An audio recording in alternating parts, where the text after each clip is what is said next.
Alors, j'ai le plaisir, moi, de vous présenter un peu un bilan que je qualifierais maintenant de positif au niveau du programme cantonal genevois de développement des soins palliatifs, puisque c'est couvre la période 2020 à 2023.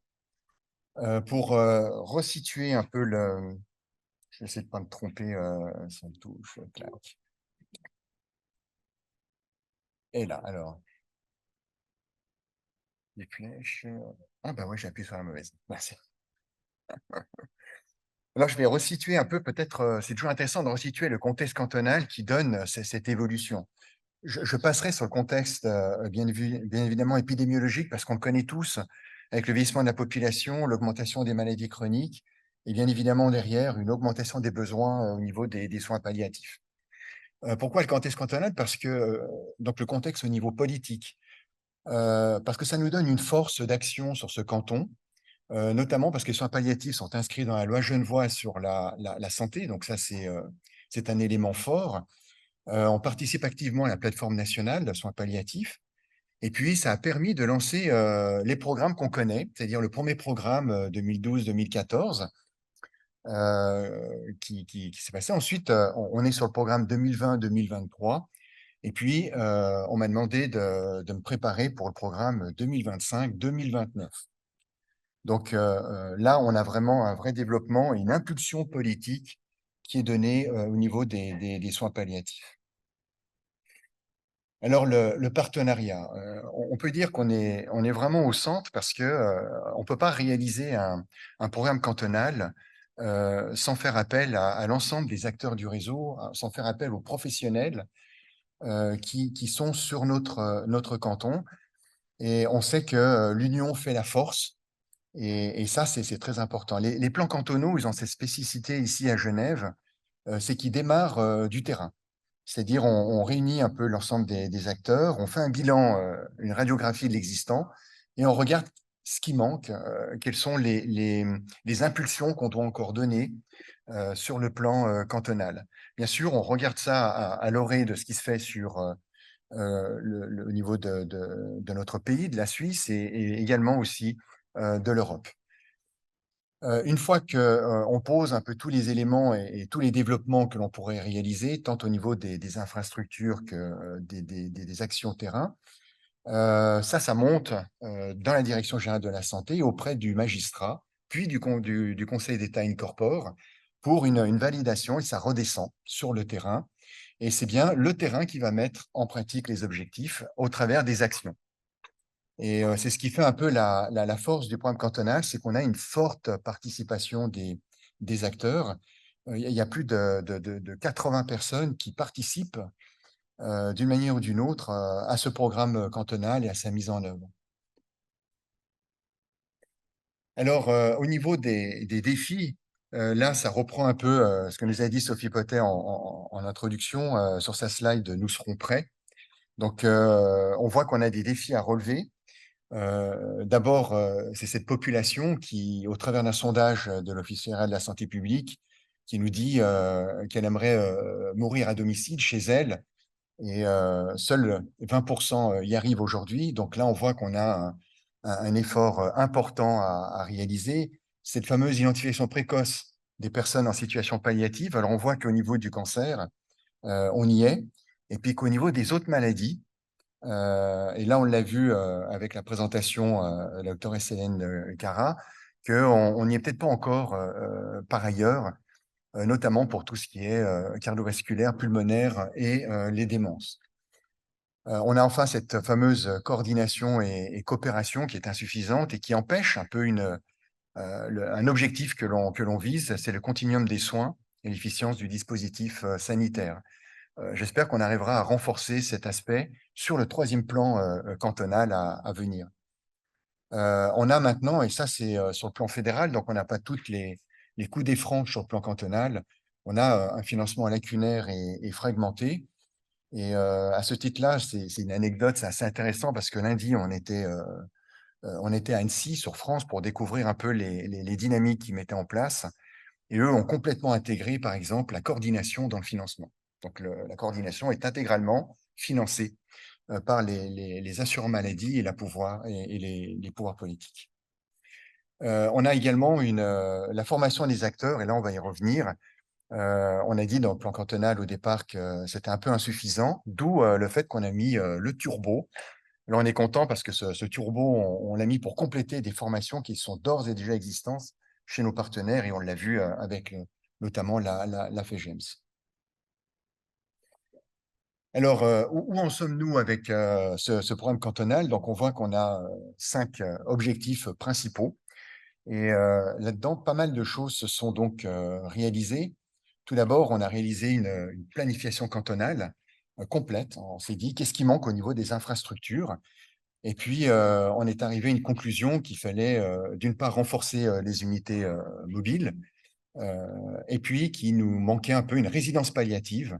Et là aussi, pour équilibrer un peu les choses, c'est sur la rive droite, puisqu'on a vu que sur la rive gauche, non seulement on avait la maison de Tara sur qui on peut compter, mais on a aussi énormément d'infrastructures sur la rive gauche.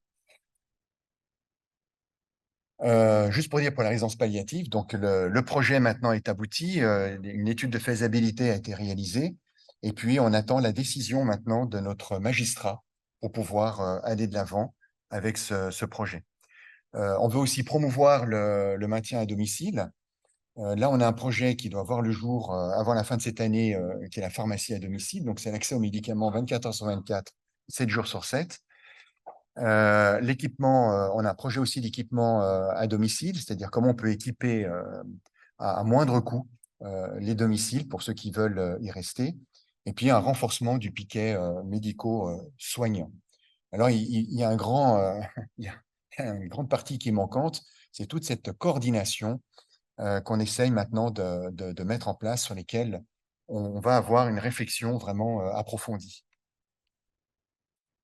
L'information et la communication, ça c'est très important pour lutter un peu contre les préjugés, promouvoir les soins palliatifs et surtout faire connaître l'ensemble des formations. Et là-dessus, on a décidé de faire une association avec Palliative Genève, donc cette association. Et pour la concrétiser, eh ben là, on a mis le maximum de moyens puisqu'on a décidé de professionnaliser cette association avec leur accord, hein, on s'entend bien. On leur a pas imposé les choses. Et on finance maintenant intégralement l'association au niveau de sa dotation. Ça nous permet de pouvoir déléguer cette responsabilité d'information et de sensibilisation. Et d'ailleurs, ça m'a permis de transmettre un peu le leadership de cette journée cantonale à Natacha Malaude, ce qui est une bonne chose pour moi. Sur les formations, alors là, on est venu. Donc, c'est important pour moi de dire que ces formations de sensibilisation, elles viennent se rajouter hein, à ce qui existe. Donc, on n'est pas du tout en train de réinventer la roue. Ces formations, et là, je tiens à le dire, elles sont rendues possibles grâce vraiment au partenariat. On n'aurait rien pu faire sans les compétences acquises par les centres de formation existants au niveau du réseau de soins. Et là, on peut parler des centres de formation, par exemple, des HUG, IMAD, on a aussi la FEGEMS. Je ne peux pas tous les citer, mais un fort partenariat. Il y a eu énormément de moyens mobilisés, de ressources mobilisées à ce niveau-là. Et là, on peut que remercier ces personnes sans lesquelles je pense qu'on n'aurait jamais pu monter toutes ces formations. Alors, la première, tout en haut, on a la formation pour les médecins sur 5 jours qui a démarré en 2022. Et si on fait le décompte aujourd'hui, c'est près de 80 médecins donc, qui sont formés et inscrits à cette formation. Et puis ce succès, on le doit alors à un partenariat entre les hôpitaux universitaires de Genève, hein, notamment Sophie Pottet qui est aussi présente aujourd'hui, l'Université de Genève, le groupement des médecins pratiquant les soins palliatifs, oui, c'est assez large, la Fédération genevoise des structures d'accompagnement pour seniors, la FEGEMS, l'Association des médecins répondants DMS hein, est également présent là-dedans. Donc on voit un véritable partenariat groupé qui donne un certain succès finalement à cette formation. On a après cette formation pour le domaine médico-éducatif, soins palliatifs dédiés aux professionnels socio-éducatifs. Et là, ça a été effectivement un démarrage qui n'était pas facile, surtout que je suis rentré dans le domaine médico-éducatif avec une étiquette Direction générale de la santé. Et là, il y a eu un premier choc de culture qu'on a eu l'intelligence de dépasser. Et on a pu, en février, donc elle aboutit d'ailleurs cette formation, elle va pouvoir démarrer en février 2024. Et c'est un véritable partenariat avec la Haute École de Santé et la Haute École de Travail Social. Donc on s'est associés ensemble et avec une participation, alors là, j'ai été étonné, très forte de toutes les fêtières du domaine du handicap. Elles ont vraiment été moteurs dans ce projet.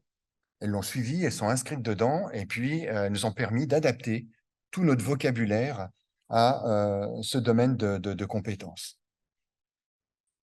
On a ensuite la formation pour le domaine médico-social, qui va voir le jour, enfin, dont le e-learning est en place. On va pouvoir vous montrer un peu le lancement de ce e-learning en place depuis octobre 2023. Et puis, la partie en présentiel, il sera terminé en 2024. Et là, je tiens à remercier donc ceux qui ont vraiment eu un vrai leadership dans cette affaire, notamment l'Association genevoise de maintien à domicile, IMAD, qui était accompagnée par les hôpitaux universitaires de Genève. Et on a eu une forte participation de tous les acteurs du réseau de soins genevois. Et là également, c'est ce qui a fait un peu le succès, ce qui nous a permis d'aboutir à un résultat plutôt, je dirais, fort.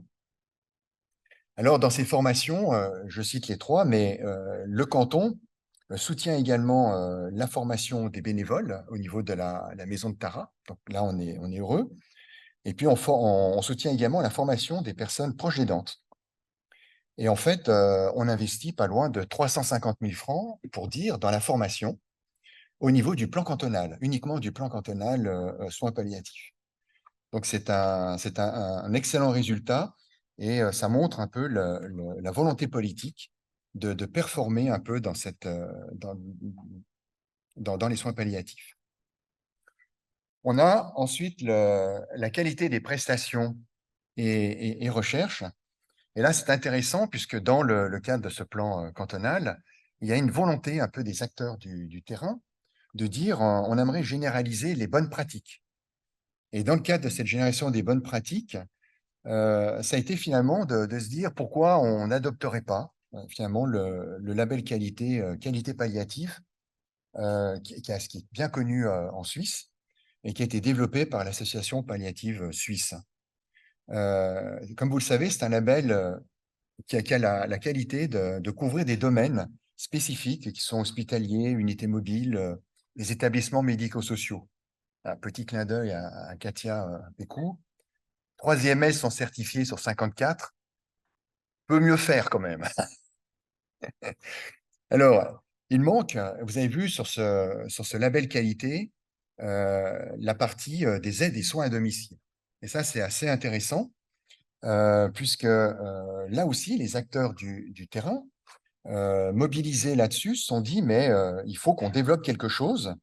Et on a contacté donc Palliative Suisse pour demander si on pouvait s'inscrire dans un développement dans le cadre du label qualité palliative de la partie des soins à domicile.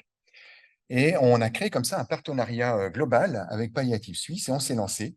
Et aujourd'hui, on arrive à un résultat intéressant, c'est qu'on a un concept validé, on a des indicateurs qui sont validés, et puis on en est à monter 2 sites pilotes qui seront Citex pour la partie privée et IMAD pour la partie publique, de manière à pouvoir tester notre modèle et ensuite le faire approuver, un modèle qui sera ensuite valable pour la Suisse entière, ce qui est une bonne chose et une bonne initiative en fait du canton de Genève. Alors, il faut juste dire que si la labellisation n'est pas une fin en soi, hein, ça c'est important de le souligner, elle permet néanmoins de promouvoir en fait les bonnes pratiques et puis de rester à la page sur ces bonnes pratiques. Et elle permet aussi de promouvoir et de maintenir la formation continue au sein des institutions. Donc, on parle beaucoup de formation. Eh bien, si on veut maintenir un label, on est obligé d'avoir une formation continue qui tienne la route. Et au travers de cette démarche, eh bien, on vise bien sûr la qualité des prestations qui sont délivrées à l'ensemble de nos résidents, et puis bien sûr au profit de la population pour laquelle nous œuvrons. Alors, ce que j'aurais pu dire aussi, c'est que les HUG sont labellisés, donc bravo, ainsi que l'unité mobile. Donc, on voit qu'on a une impulsion qui est forte et qui est bien donnée. Pour terminer, alors il va y avoir, je crois, un teaser qui va, le teaser, le teaser qui va vous être présenté, donc un mini-film. Faut pas que je me trompe, parce que entre la police et nous, c'est pas la même chose. Donc, je suis heureux donc pour terminer ma présentation avec ce mini-film sur l'e-learning qui va se déployer donc dès 2024 avec une partie en présentiel. Et puis, je tiens à remercier bien sûr tous les acteurs du réseau de soins pour ces partenariats qui vont pleinement, alors ça je tiens à le dire, profiter tant à la population genevoise qu'en fait qu'à vous, qu'à l'ensemble des professionnels de la santé et du social. En attendant que Taji apporte le micro, 2-3 mots sur le programme 2025-2029. Non, alors, comme j'ai pu le dire, c'est pas moi, c'est pas non plus la Direction générale de la santé qui va déterminer les thèmes. C'est bien vous. Donc, euh, pour démarrer ce programme, si on veut voir le planning, on va d'abord faire le bilan du programme qui se termine aujourd'hui. Ça, c'est très important puisqu'on va voir qu'est-ce qu'on a réussi, qu'est-ce qu'on a moins bien réussi. On va faire une radiographie maintenant d'où on en est, parce qu'on a vu en dehors du plan cantonal, il y a eu d'autres projets qui se sont également réalisés. Donc, il s'agit d'en tenir compte. Et puis ensuite, ensemble, on va déterminer quelles seront les actions à mener pour poursuivre notre démarche sur le renforcement des soins palliatifs sur notre canton. Ce qu'on peut voir comme ligne, on peut déjà avoir une ligne, c'est que on a un besoin de coordination, il y a le maintien à domicile, on voit qu'il y a des éléments qui seront très importants à développer à venir. Et là, on espère beaucoup, on compte beaucoup sur le nouveau conseiller d'État pour garder cette impulsion. Bonjour, Monsieur Monod. Merci beaucoup pour cette présentation, Caroline Matisse. Je me permets juste de profiter de votre présence par rapport justement aux formations et peut-être aux nouvelles thématiques pour les prochaines années à venir. C'est vrai qu'il y a beaucoup de sensibilisation, de formation, de développement, de promotion de soins palliatifs et ça, c'est génial. Au niveau de nos équipes, en tout cas des collaborateurs qui, eux, sont impliqués, que ce soit dans les unités de soins palliatifs ou en équipe mobile de soins palliatifs, qui font des enseignements et qui participent, comme aujourd'hui, à toutes ces manifestations. Moi, j'ai juste une question. Est-ce qu'il serait possible de développer le DAS soins palliatifs sur Genève? Car depuis 5 ans, nous n'avons malheureusement plus du tout accès à cette formation. Elle n'existe qu'à Lausanne. Et donc, les collaborateurs qui ont déjà une certaine expertise sur le terrain ne peuvent pas avoir cette formation ni être valorisés dans leur activité de tous les jours, ce qui est juste dommage. Alors, suis-je dans mon domaine de compétences déjà? Parce que là, on est face à une répartition en fait des formations au niveau des hautes écoles. Et donc, c'est pour ça qu'on a des spécificités, enfin des formations spécifiques qui existent chez nous, à Genève, d'autres à Lausanne, d'autres aussi dans d'autres cantons. Est-ce qu'on peut la renforcer ou avoir cette formation ici? Ça, c'est une question que je devrais poser, en fait, aux hautes écoles, à la Haute École de Santé.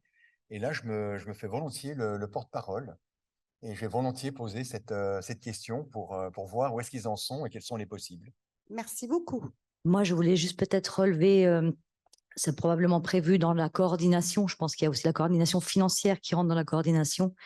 Je voulais juste relever ce qu'Elvira avait dit lorsqu'elle a présenté la maison de Tara, qu'il y a quand même un problème important au niveau des remboursements des assurances maladie quand les personnes souhaitent rester et souhaitent décéder à domicile et qu'ils ont peut-être juste besoin de soutien sans forcément de soins, hein, ne serait-ce qu'une présence d'une aide-soignante ou de quelqu'un peut-être de moins qualifié mais qui est capable de le faire aussi. On se rend compte que c'est pas du tout remboursé par les assurances maladie et que ça peut vite engendrer des coûts très élevés et c'est pas accessible. Ça fait peut-être aussi, ça rentre dans les 20%, dans les 60% qui ne peuvent pas accéder à leur souhait de décéder à domicile. Alors, votre question, elle est fondamentale parce qu'en fait, elle a pas mal animé nos groupes de travail. À chaque fois qu'on était sur un certain nombre de développements, on a vu qu'on se heurtait à ce manque de reconnaissance au niveau tarifaire d'un certain nombre de prestations au niveau des soins palliatifs. Et c'est vrai qu'on n'est pas dans le même timing que des soins aigus et autres. Il faut plus de temps, il y a du déplacement, il y a énormément de choses à valoriser. Alors, nous, au niveau de Genève et puis des magistrats qui ont pris le domaine de la santé, il y a toujours une volonté de défendre cette problématique au sein de la Confédération parce que le problème qu'on a aujourd'hui, c'est que toute la partie tarifaire, elle est réglée au niveau de la Confédération, toutes les nomenclatures et autres. Et ce qu'il faudrait, c'est qu'on émarge et puis qu'on puisse dire éventuellement au niveau du canton, eh bien, on entre en matière, mais ce qui est extrêmement compliqué. Parce que si on le fait, d'autres devront aussi le faire. Alors là, il y a une dynamique qui n'est pas positive et qui va à l'encontre d'une révision de ces tarifs à laquelle nous, on appelle de tous nos voeux. Vous avez vu qu'il y avait voulu avoir aussi une révision du TARMED et autres. Et puis, c'est des révisions qui sont impossibles parce que les partenaires n'arrivent pas en fait à s'entendre sur cela. Et je suis content de voir les politiques, dans le cadre de l'élection fédérale qui s'approche, de parler beaucoup plus de forfaits, vraiment de révision de ces tarifs. Et moi, nous, on y est favorable. Il y a d'ailleurs des groupes de travail qui travaillent enfin, au niveau fédéral, qui bossent sur cette révision tarifaire, notamment des soins palliatifs, à manière spécifique, et on les soutient à fond. Mais c'est vrai qu'à notre niveau, on est dans une problématique de compétences et c'est difficile d'œuvrer là-dedans et de dire on va se substituer à la tarification fédérale. Mais on y pousse, on veut vraiment y arriver.